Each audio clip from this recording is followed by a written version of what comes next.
আসসালামু আলাইকুম। নতুন আরও একটি রেসিপি নিয়ে আপনাদের কাছে চলে এলাম। মাত্র 2টা আলু আর একটা ডিম দিয়ে কত সহজে কত সুন্দর একটা নাস্তা তৈরি করা যায় সেই রেসিপিটা আপনাদের সাথে শেয়ার করছি।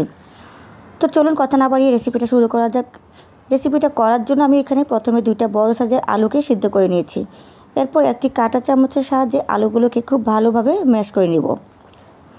চাইলে আপনারা হাত দিয়েও বা পটেটো ম্যাশার দিয়েও এই কাজটা করতে পারেন। আলুগুলোকে খুব ভালোভাবে ম্যাশ করে নিলাম। এবার একটা সিদ্ধ ডিম নিলাম। ডিমটাকে একেবারে ছোট ছোট করে কেটে নিলাম। এবার ডিমগুলোকে ম্যাশ করে আলুর সাথে দিয়ে দিলাম। এবার এর মধ্যে 2 টেবিল চামচ পেঁয়াজ কুচি, 1 চা চামচ কাঁচামরিচ কুচি, 2 চা চামচ ধনেপাতা কুচি, স্বাদ মতো লবণ, 1 চা চামচ চাট মশলা দিয়ে আলু আর ডিমের সাথে ভালোভাবে মিশিয়ে নিতে হবে। আমি এই কাজটি কাঁটা চামচের সাহায্যে করে নিচ্ছি, আপনারা চাইলে হাত দিয়েও এই কাজটি করতে পারেন। মাখানো হয়ে গেলে বাটিটি এক পাশে সরিয়ে রাখলাম। এবার অন্য একটি বাটিতে 1.5 কাপ ময়দা, স্বাদ মতো লবণ, 1 টেবিল চামচ তেল দিয়ে ভালোভাবে হাত দিয়ে মেখে নিলাম। এরপর অল্প অল্প করে পানি দিয়ে হাত দিয়ে মেখে একটা সুন্দর ডো তৈরি করে নিব। ডোটা তৈরি করে নিলাম। এরপর এই ডো থেকে একটা লেচি কেটে নিয়ে একটা বড় সাইজের রুটি বেলে নিব। শুকনো ময়দা ছড়িয়ে দিয়ে রুটিটাকে বেলে নিলাম। এবার রুটিটাকে ছড়িয়ে দিয়ে 4 কোণা করে কেটে নিলাম। এরপর এই 4 কোণা রুটিটাকে আরও 4 ভাগে ভাগ করে নিলাম।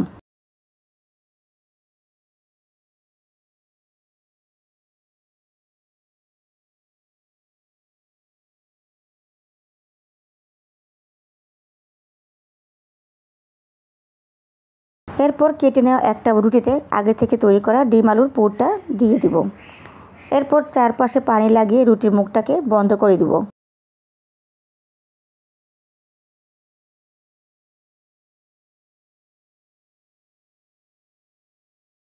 একটি কাঁটা চামচ দিয়ে 3 পাশে চেপে চেপে দিলাম।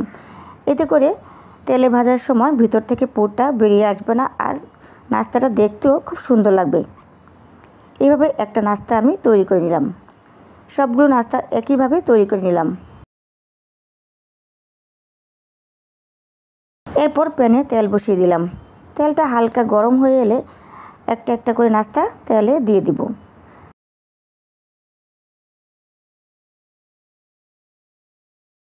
নাস্তাগুলোর এক পাশ যখন হয়ে আসবে তখন অপর পাশটাকেও উল্টে দিব। দুপাশটাকে খুব সুন্দর করে ভেজে নিব। ভাজা হয়ে এলে তেল থেকে নাস্তাগুলোকে তুলে নিব। আপনারা চাইলে খুব সহজে অল্প উপকরণে আর অল্প সময়ে এই নাস্তাগুলো ঘরেই বানিয়ে সসের সাথে গরম গরম পরিবেশন করতে পারেন। তো আজ এই পর্যন্তই। ভালো লাগলে লাইক, কমেন্ট আর শেয়ার করতে ভুলবেন না। অবশ্যই আমার পাশে থাকবেন। আমার চ্যানেলটাকে সাবস্ক্রাইব করবেন। আমার ফেসবুক পেজটাকে ফলো দিয়ে আমাকে সামনে এগিয়ে যেতে সহযোগিতা করবেন। আপনারা সকলে ভালো থাকবেন। আমার জন্য দোয়া করবেন। আল্লাহ হাফেজ।